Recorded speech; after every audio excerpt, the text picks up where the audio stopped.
স্বচ্ছতাটাকে আপনি ভায়োলেট করছেন কেন? মেরিট বেসড কাউন্সিলিং মেধাটাকে আপনি ভায়োলেট করছেন। স্বাস্থ্য ভবনের উপর আস্থার কোনো প্রশ্নই নেই।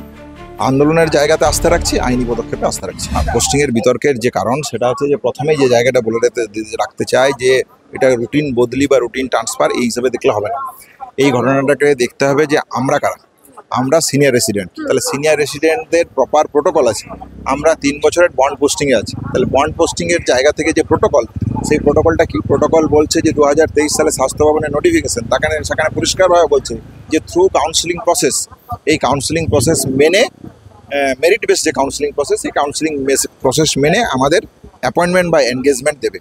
তাহলে এই এনগেজমেন্ট আমাকে কাউন্সিলিং প্রসেস মেনে আর জি কর মেডিকেল কলেজে দিয়েছে।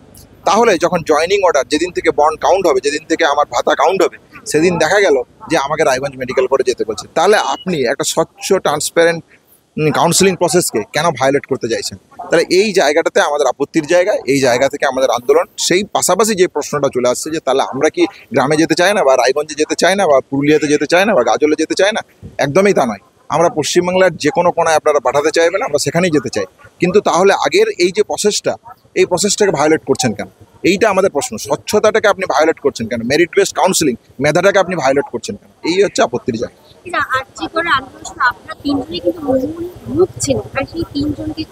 হ্যাঁ, যে জায়গাটা প্রশ্নটা একদম প্রাসঙ্গিক এবং যে কথা বলতে চাই এই পরিপ্রেক্ষিতে, সেটা হচ্ছে যে আর কোনো সত্যিকারের উত্তর আমরা খুঁজে পাচ্ছি না।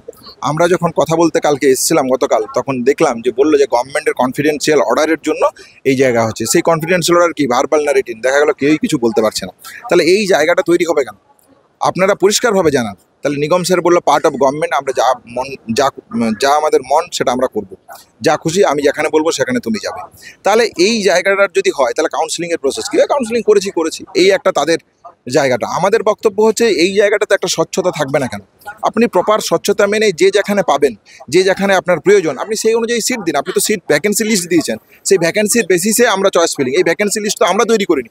এই ভ্যাকেন্সি লিস্ট তো সমস্ত পশ্চিমবাংলার যে ডিমান্ড সিনিয়র রেসিডেন্টদের, সেই হিসাবে আপনারা তৈরি করেছেন। তাহলে আপনারা সেখানে রাখুন সিট বেশি, যে কেউ না কেউ আমাদের যারা কাউন্সিলিং প্রসেসের মাধ্যমে তারা যাবে, তারা থাকবে সেখানে। যদি আমার হতো তাহলে আমিই যেতাম।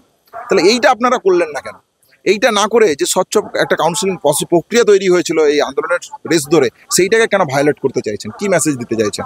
এইটা আমাদের দাবির জায়গা। আপনাদেরকে দমানোর জন্য এই ধরনের কাজকর্ম করা হচ্ছে বলে মনে হচ্ছে। হ্যাঁ, যে কথাটা একই কথাই বারবার বলা, যে এর জন্য লজিক্যাল কোনো কারণ তো পাওয়া যাচ্ছে না। তাহলে সেই কারণের জায়গা থেকে যদি কারণ খুঁজতে হয়, তাহলে আবার যদি এই 3 জনকেই দেখতে হয়, যে টোটাল 1600 জনের মধ্যে দেখা যাচ্ছে এই 3 জন, তাহলে তো স্বাভাবিকভাবে আপনি যে প্রশ্ন করছেন সেই জায়গাটাই এস্টাবলিশ হচ্ছে। আচ্ছা, আজকে অভিযোগপত্র দিতে গিয়েছিলেন, দিয়ে ছিল কি ওনার কাছে দিয়েছেন? আমরা শুধু জাস্ট রিসিভিং সেকশনে রিসিভ করে এসেছি। আগের দিনই তাদের সাথে কথা বলেছি, তাদের দিক থেকে সদুত্তর যে আলোচনা হয়েছে সেই আলোচনা আপনার কাছে রাখলাম। কিন্তু তাদের দিক থেকে সদুত্তর যেহেতু কিছু আসেনি, সেই হিসেবে জাস্ট রিসিভ করে আমরা এসেছি। আস্থা রাখছেন কি কোনো রকম? হ্যাঁ, স্বাস্থ্য ভবনের উপর আস্থার কোনো প্রশ্নই নেই। আন্দোলনের জায়গাতে আস্থা রাখছি, আইনি পদক্ষেপে আস্থা রাখছি। বিচার ব্যবস্থার উপর আস্থা রাখছেন? হ্যাঁ, আইনি পদক্ষেপ এবং আন্দোলনের পথে আস্থা রাখছি।